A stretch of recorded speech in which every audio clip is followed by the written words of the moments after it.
정치권 소식 두 분과 함께 알아보겠습니다. 한상익 가천대 부교수, 김우석 국민대 개관교수 두 분 모셨습니다. 어서 오십시오. 안녕하십니까. 예, 먼저 민주당 경선 얘기입니다. 1위와 2위들 간의 신경전을 넘어서 감정 싸움이 굉장히 이어지고 있는 것 같아요. 잠깐 한 예를 보면 이재명 후보가 그쪽엔 박정희 전 대통령을 찬양하던 분도 계시지 않냐 이렇게 말을 했고요. 또 이낙연 후보 측은 경기도 유관단체 고위 임원이 텔레그램만 만들어서 굉장한 네거티브를 하고 있다 이렇게 말하고 있거든요. 이런 싸움들 어떻게 보이십니까? 이게 경선 과정에서. 선거라는 것이 네. 다들 그렇게 얘기하잖아요. 정책과 비전을 경쟁하라. 예. 근데 사실 정책과 비전을 경쟁을 하는 게 나라가 못 되는 정책을 내면 되는 사람들은 없잖아요. 네. 너무 대부분 문제가 비슷하기 때문에 약간의 방향이 다를 뿐이 특히 같은 당내에서는 비슷해요. 예. 사실 구분이 안 가요. 구분이 잘 안 가거든요. 그러다 보니까 이걸 가지고 지지율이 이렇게 극적으로 변동하거나 이런 일은 별로 없습니다.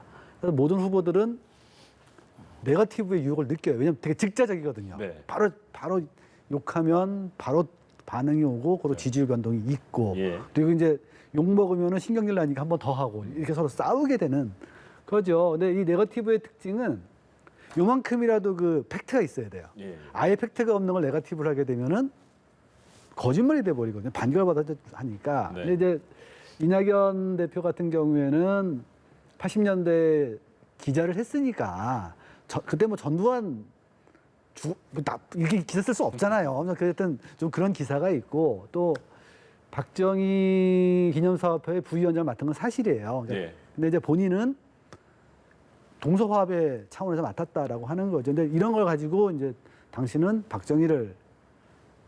전두환을 했던 사람 아니냐, 예. 양지에서 살았던 사람 아니냐 이렇게 할 수밖에 없는 거고, 또 이재명 지사도 보면 경기 유관단체 그 극렬 지지자들을 보면은 예. 대선이라는 게 그렇잖아요. 과잉 충성하고 그러면 또 텔레그램방 그 보안도장 안 지켜지는 거 비밀방이 아니면 욕했겠죠. 그리고 공격해라 막 이렇게 서로 떠들었겠죠. 예. 이재명 지사 후보는 아마 그 사람을 자른 모양인데 자른 모양인데요.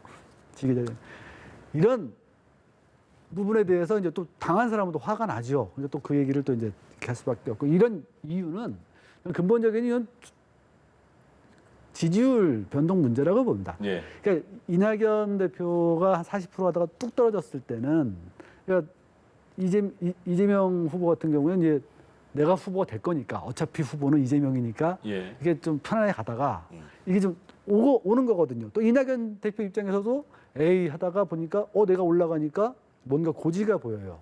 그럼 격렬해질 수밖에 없습니다. 네. 격렬해지면 당연히 감정 싸움이 날 수밖에 없어요, 캠프는. 그래서 예. 저는 앞으로도 두 후보 간의 난타전은 좀 계속되지 않을까. 근데 본선 경쟁력이 별로 안 좋죠. 그렇죠. 그래서 그 예비 경선에서도 두 후보 간에 조금 예비 경선인데도 좀 강한데라고 생각했는데 본 경선이 오니까 더 강해졌어요. 이게 계속 이어져 가는 분위기가 될까요? 그렇죠. 이건 고지가 바로 앞이면 서로 더 열심히 뛰듯이 그렇게 될 수밖에 없는데, 예. 저는 네거티브 잡정방이 굉장히 재밌더라고요. 네. 사실은 문재인 대통령 같은 경우에도 조미료라고 표현할 정도로 극성 지지자들을 굉장히 같이 하고 이렇게 하면서 지금까지도 그런 동력이 지금의 그 지지율을 유지할 수 있는 원천이 되지 않았을까 이런 생각도 들고, 예. 그러면 그렇기 때문에 지금 주자들이 다 문재인 대통령을 눈치를 보지 않을 수가 지지도가 확 떨어지면 눈치를 볼 필요가 없잖아요. 네네. 근데 지지도가 어느 정도 유지되기 때문에 이재명 지사 같은 경우에도 약간 차별화하는 듯 하다가 다시 친문 구애로 가듯이 네. 그런 지지율은 굉장히 중요한 거거든요. 그 지지율에서 극성 지지자들의 존재 유무는 결정적인 차이가 있는 거죠. 그런 면에서 저는 자생력을 갖기 위해서 이재명 지사 같은 경우에 팬덤을 가지고 있는 많지 않은 정치인 중에 하나인데, 그거를 일정 정도 자이든 아니든 활용하는 건 어떻게 보면 당연한 건데, 예. 그게 직접적으로 지시를 했느냐 안 했느냐 이런 부분들이 문제가 되는 거죠. 그런데 크게 보면은 이런 부분들에 대해서는 어쩔 수 없는 그런 것들이 있는데, 사실은 이낙연 후보 같은 경우에도 자기가 지지자들이 그렇게 있다라고 하면은 그렇게 할까? 그런데 그런 적극적인 지지자가 없기 때문에 친문 열성 지지자들에게 기대는 측면도 있고 예. 그래서 그 경쟁을 하다가 이재명 지사는 뭐 그거는 내가 계속 하되 나의 진짜 사병이라고 할 수 있는 이걸 같이 하자. 뭐 이렇게 해가지고 양수병용의 네. 그런 쪽으로 좀 적절을 가고 있는 거 아닌가 그런 생각이 예. 듭니다. 저희가 민주당 이제 후보들은 다 후보 등록을 했으니까 후보로 칭하는 게 편할 것 같습니다. 그 이재명 지사가 이재명 후보가요. 예. 사이다로 다시 돌아오겠다 이렇게 말을 했잖아요. 김 빠진 사이다였다가 탄산을 좀 충전하겠다 이런 뜻인 것 같은데 이런 말을 했습니다. 그 이낙연 후보의 지지율을 보고 예전에 대선 때 이재명 후보가 내가 될 수도 있는 거 아니야라는 생각을 했다가 너무 오버했다. 이걸 뒤늦게 깨달았다. 지지율 이거 떨어지는 것도 정말 한순간이다 이렇게 말을 했거든요. 당연히 이낙연 후보를 경계하는 발언이겠죠. 예. 그렇죠. 사실 이재명 후보 같은 경우에는 워낙 막 경선 예비원 들어갈 때는 너무 압도적인 차이였잖아요. 네. 그러니까 두 배, 세 배까지. 예. 그러니까 본선을 준비하느라고 그랬던 것 같아요. 그러니까 이 당을 좀 나중에 본선 때 하나를 모으기 위해서는 좀 부드럽고 공손하고 서로 치지 않고 요 전략을 썼다가 사실 스텝이 꼬였어요. 네. 스텝이 꼬여가지고 저분이 원래 이재명을 좋아했던 거는 탁탁 치는 게 있어서 좋아했는데 지지자들 사이에서 왜 이래 이런 이 느낌. 양반이 왜일까라고 이제 했거든요. 예. 그 사이에 이제 이낙연 후보가 네거티브가 좀 그러니까 이낙연 후보가 했는지는 모르겠나. 네. 근데 뭐 군필 문제, 네거티브 문제 터졌고 또 영남 역차별 문제는 확실히 네거티브가 맞거든요. 예, 터지고 또 이제 우리 정세균 총리께서 또 이상한 말씀하시고 내려가 버렸어요. 그러니까 이재명 후보 입장에서는 본선 생각하다가 경선에서 위험하겠네 생각을 안 할 수가 없는 거고 이낙연 후보 같은 경우엔 뭔가 지금 보이니까 지금 군필 같은 건 사실 이낙연 쪽에 했다는 게 정선 아닙니까? 그러니까 막 한단 말이에요. 그러니까 한마디 한 거죠. 예. 이제 옛날처럼 본선을 위해서 이렇게 모시던 입장에서 당신 까불지 마라. 나도 그러다 한번 혼났다. 예, 이 예. 얘기를 하면서 복귀를 하는 겁니다. 예. 제가 보기엔 이재명 후보 같은 경우에는 앞으로 좀 그러니까 자기의 페이스를 좀 찾을 것 같아요. 예. 그게 지지의 근원이니까 사실 찾아야죠. 그러면 그 김 빠진 사이다에서 예전에 사이다 이낙연으로 돌아온 그런 전략이 본 경선에서는 더 유효할까요? 아니 그 득실은 모르겠고요. 예. 그 본연의 모습을 찾는다는 건 굉장히 의미가 있죠. 네. 사실 아까 말씀하셨듯이 지지자들은 그렇게 사이다 같은 걸 굉장히 좋아하고 예. 그것이 기본이 돼가지고 지금의 그 여권 1위까지 이렇게 갔는데 네네. 그것이 없어져 김 빠진 사이다를 다시 찾지는 않거든요. 예. 그런 면에서 사이다의 본연의 모습을 찾았다라고 하는 건 일단 뭐 의미가 있고 그런데 여기서 중요한 거는 사실은 경선 전도 전쟁입니다. 예. 경선 전이라고 그러잖아요. 전쟁에서는 파이터들이 하는 거예요. 사실은 우리 옛날에 보면은 그 세기의 대결이라고 하는 복서들이 나와가지고 네. 빙빙 돌다가 엄청난 돈만 받아가지고 먹튀하는 그런 거 많이 봤잖아요. 얼마나 실망을 많이 합니까? 그렇게 기대를 충족시키는 것이거든요. 그런 면에서 핫하게 붙는 이런 부분들은 굉장히 국민들한테도 카타르시스를 줄 수 있을 뿐만 아니라 네. 그것이 네거티브화 됐든 뭐가 됐든 검증이라고 하는 게 굉장히 중요한 거죠. 예전에 이명박 전 대통령하고 박근혜 전 대통령 끊임없이 그 전에 친이 친박 끊임없이 싸웠음에도 둘 다 대통령 하셨잖아요. 네. 그런 면에서 봤을 때는 이런 네거티브 공세가 검증이라고 하는 틀에서 한다라고 하면은 누구한테도 도움이 된다. 후보들뿐만 아니라 국민들한테 도움이 되는 겁니다. 예. 그래서 뭐 미국 같은 경우에는 네거티브 캠페인은 우리처럼 네거티브 하지 않아요. 네거티브 캠페인 자체에 대해서 네거티브 판단하지 않아요. 그건 알 권리라고 하는 의미에서 얼마든지 존중되는 거예요. 그러나 네. 그것이 팩트가 맞느냐 안 맞느냐는 검증을 해야 하는 거죠. 그런 부분들에 대해서는 검증을 해야겠지만 네거티브 자체를 터부시하는 거는 우리가 약간 너무 그 도덕주의 뭐 이런 부분들이 있어가지고 그런 거는 국민들이 기존에 가지고 있던 검증의 욕구하고 약간 다른 거기 때문에 본질의 세기의 대결에 들어갔다는 의미에서는 나름대로 굉장히 의미가 있다 이렇게 생각합니다. 수도권 4단계가 되기 전에 민주당의 경선은 9월 5일 날 확실히 정해지고 결선 투표까지 가면 9월 10일에 정해지는 거였는데 지금은 연기가 되는 걸로 가닥이 거의 잡혀져 있는 것 같아요. 예. 근데 연기를 추석 직전 직후로 하느냐 아니면 10월 국감까지 가느냐 아니면 뭐 김두관 후보 같은 경우는 11월 달까지 가자 이렇게 말을 하고 있어요. 득실을 다 따질 것 같은데 어떻게 될 것 같아요? 수험생하고 비슷해요. 예. 공부를 그동안 열심히 했던 사람들은 내일 시험 보기 제일 좋죠. 예. 근데 공부 안 했으면 한 달만 더 주면 나 저거 네. 공부해서 잘할 수 있는데 이렇게 되는 거거든요. 예. 그래서 항상 이제 앞서거나 막 추격하는 세가 강한 후보들은 빨리 치르는 게 좋습니다. 그래서 지금 이낙연 후보 같은 경우에 예. 가급적 또 빨리 치르고 싶어 해요. 지금 막 추격세가 있으니까 이전하고 이제 반응이 다르게. 네네. 근데 하지만 아주 뒤쪽에 계시는 후보들 분들은 예. 아니 이거 경선 뭐 선거 전날 했으면 좋겠죠. 끝까지 가서 어떤 변수가 생길지 모르니까. 예. 이런 것 때문에 이제 항상 경선 연기라는 건 득실이 갈리게 되어 있어요. 다만 그것이 이제 맨 처음 싸움은 이제 당원에 있는 그 상당한 사유가 있을 때 미룰 수 있냐 이거 갖고 싸웠던 거거든요. 네네. 경선 시작을. 예. 그때 이재명 지사나 추미애 후보는 상당한 사유가 안 된다. 흥행 이렇게 해서 싸웠던 거. 네. 그럼 원칙을 지켜 싸웠던 거고 지금은 그 사실 천몇백 명씩 나오는 게 이게 국가적인 2단계 상황이잖아요. 그러니까 이게 상당한 사유가 된다라고 서로 다 합의를 한 거예요. 예. 합의를 했으니까 그 다음부터 이제 득실로 가는 거죠. 그러니까 이재명 후보나 이낙연 후보는 가급적 빨리 추석 또는 이제 그 10월 7일부터 국감 시작이잖아요. 네. 국감 전까지 끝내자. 좀 미루긴 하더라. 이렇게 얘기할 수밖에 없는 거고 예. 뒤에 이제 뭐 정세균 장관 후보나 이런 분들은 11월까지 좀 좀더 가자. 가자. 이럴 수밖에 없는 겁니다. 근데 이 아까도 말했지만 그 상당한 사유라는 예. 이게 굉장히 중요해요. 그러면 상당한 사유가 이 2단계가 한 2달 간다고 생각을 하면 10월까지 미룰 수 있겠지만 그럼 나라 이게 지금 경선 치르고 있을 때가 아니에요. 네네. 나라가 문제거든요. 그래서 저는 3주 정도, 2, 3주 정도 국감 전까지로 결정되지 않을까라고 생각을 하고 있습니다. 예, 내일 지도부가 결정할 것 같다고 하니까 내일 뭐 결과가 나오겠죠. 이제 야권으로 가보죠. 야권 어제 재헌절에 공휴일에 네.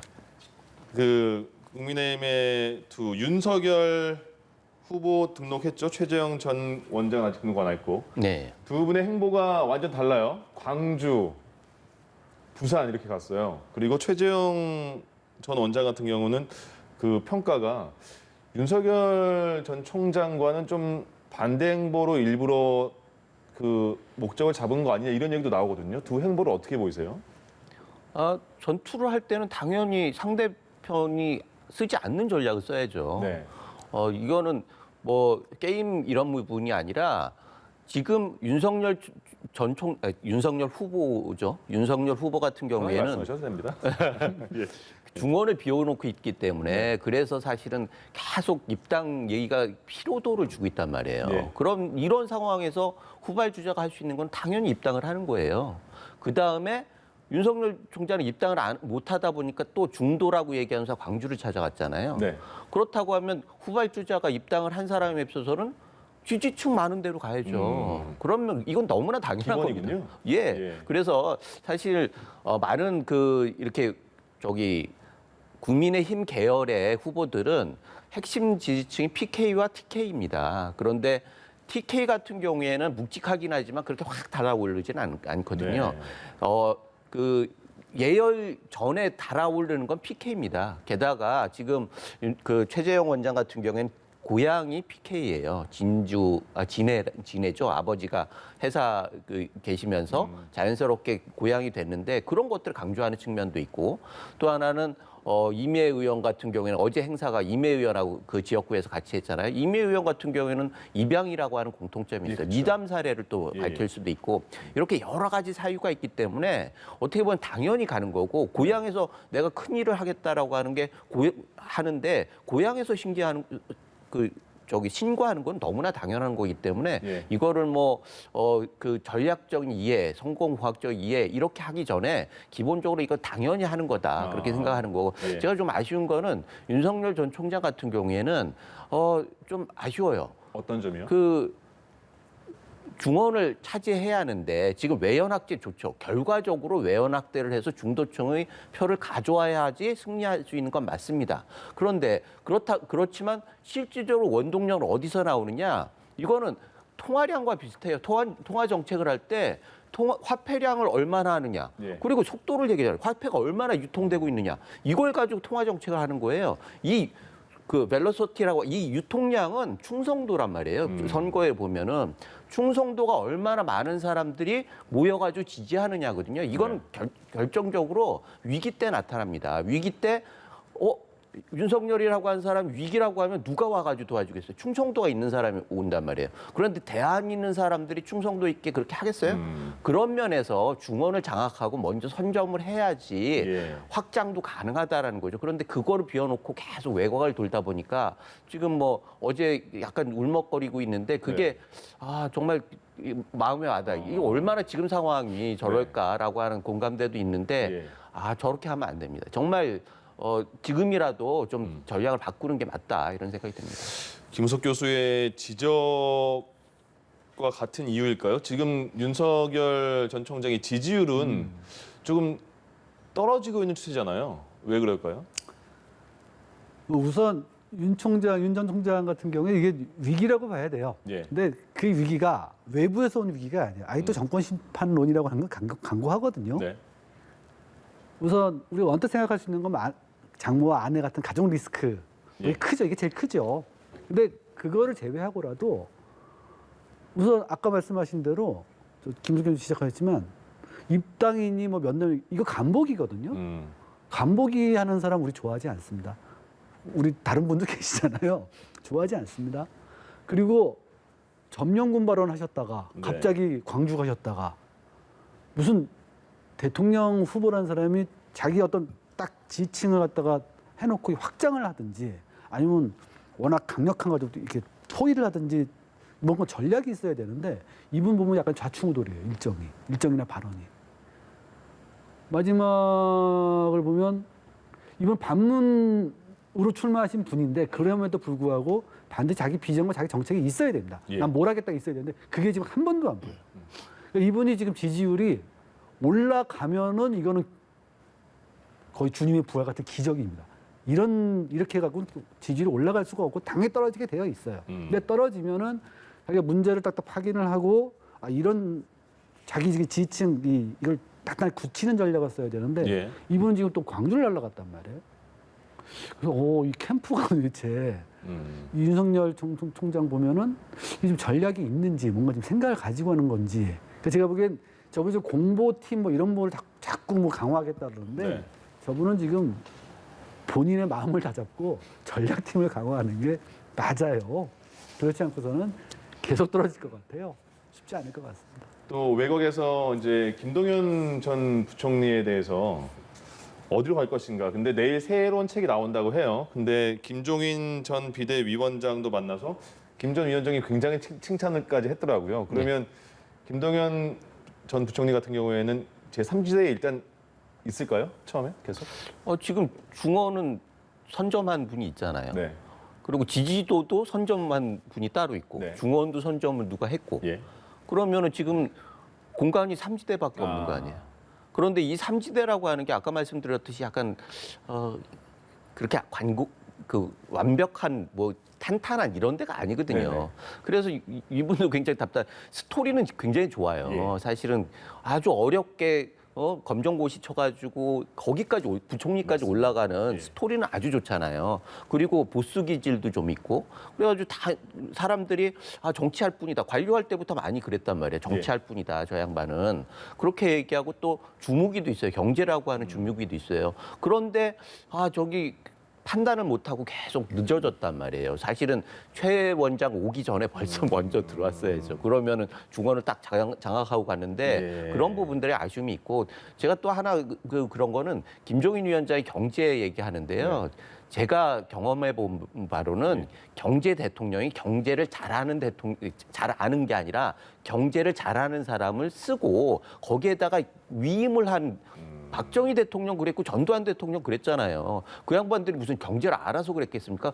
과감하게 전문가를 발탁하고 그 사람한테 모든 권한을 주는 그런 리더십이 필요한 건데 예. 전문가가 와가지고 국가를 다 경제 전문가가 다 해가지고 국가를 한다라고 하면 리더십이 서겠습니까? 네. 그런 면에서 이거는 적절한 얘기는 아니다. 예. 그 장점은 있지만 그것이 대통령의 자질로 확 드러나는 부분은 아니다. 그런 생각이 듭니다. 그럼 김동연 전 부총리가 이제 출마를 선언을 하면 어떤 그 대선 구도에도 변화가 좀 생길까요?